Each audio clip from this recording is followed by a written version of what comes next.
So David Adelede wants Daniel Dubois next. But does Dubois want David Adelede? I mean, they're both of them are coming off losses. One, Daniel Dubois lost to the best boxer of this generation.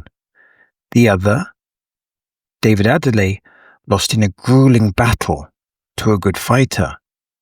But considering all of this, what happens now? In Adelede's fight against Filip Hrgović, there are clearly a lot of positives that he can take from his performance. So he clearly has a great counter jab, and that counter jab caused that nasty cut against Filip Hrgović. That's a tick.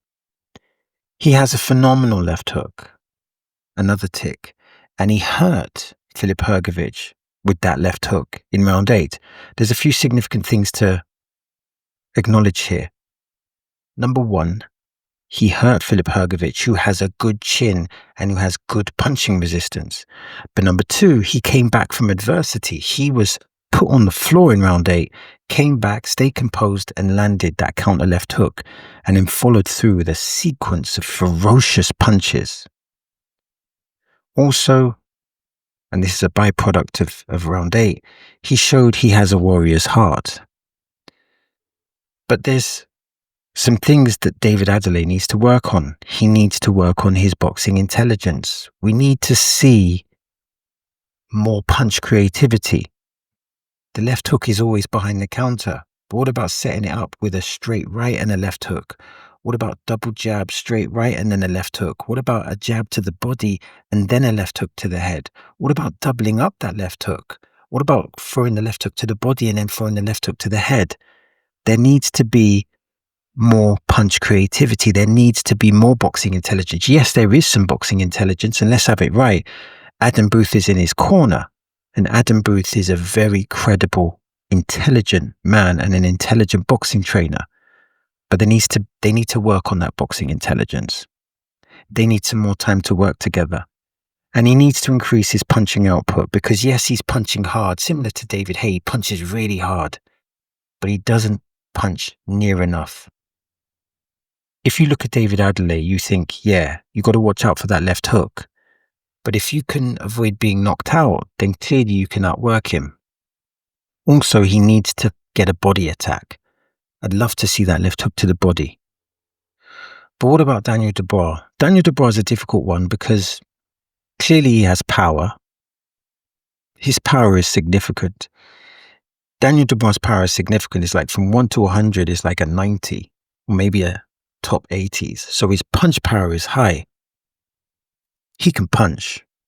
He stopped Jarrell Miller. Jarrell Miller can take punches. He has a great jab when he uses it. He has a great right hand. And he particularly has a great counter right hand. Here's the reference point. Look at the Anthony Joshua fight. He has a very, very good counter right hand. Of course, when he fought Usyk countered the right hand with the left hand, but Usyk is exceptional. It's a difficult one because with that rematch, it was an emphatic victory from Usyk. It really was. So what does Daniel Dubois need to work on? Well, there's been new developments with Daniel Dubois. He's unfortunately, I think, got rid of his trainer. He's got rid of his trainer, but now he's got a new team behind him. We haven't had any clarity at the time of writing of who his new trainer is. But whoever his new trainer is, they need to get Dubois back to what he was when he fought Jarrell Miller. He solved the Jarrell Miller puzzle, the hard punching always coming, Jarrell Miller is always coming forward. He's throwing a lot of punches and he's working the body. He's a difficult guy to deal with. And Daniel Dubois solved that puzzle. Filip Hrgović was super confident going into that fight. Very good jab, very good 1-2. He solved the puzzle. Anthony Joshua, former 2-time heavyweight champion. Regardless of what you say, he's a former 2-time heavyweight champion. Great credentials. He solved that puzzle. He looked phenomenal in that fight. He really did. But he needs to build on developing his boxing intelligence. He wasn't able to solve the Usyk puzzle. He solved the Jarrell Miller puzzle. Just to recap, he solved the Jaron Miller puzzle. He solved the Filip Hrgović puzzle. He solved the Anthony Joshua puzzle. But he was nowhere near in solving that Usyk puzzle, and he had 2 attempts to do it. Also, he needs to build his confidence, because once you've suffered a loss of that magnitude, it's probably going to affect you psychologically, and it could affect your confidence. So I think he needs to find a trainer that can rebuild him, and part of rebuilding him is not only maybe making some technical adjustments, increasing his boxing IQ, but it's also getting him to rediscover that confidence. And of course, there's rumors that Daniel Dubois and his father, they have a strong relationship. That's a great thing. But there's rumors that trainers struggle. They struggle with the relationship with the father. And that communication process or that relationship really needs to be worked on to ensure that, yes, he has a good relationship with his father. Yes, his father is valued, because obviously, he has, Daniel Dubois psychologically seems to rely a lot on his father, but also the trainer needs to be able to come in and assert their influence, their authority, etc. So Daniel Dubois has a lot to work on. Adelede also has a lot to work on. The good thing about Adelede is that he was hurt, but he came back and he lost by a decision. He wasn't stopped. And I think a lot of people would agree that Adelede has improved since the Fabio Wardley fight. And I think, generally speaking, the Adam Booth collaboration has been positive. There was the phenomenal performance against Solomon Dakers. Phenomenal performance. His performance after that, not so phenomenal, but he still got the knockout.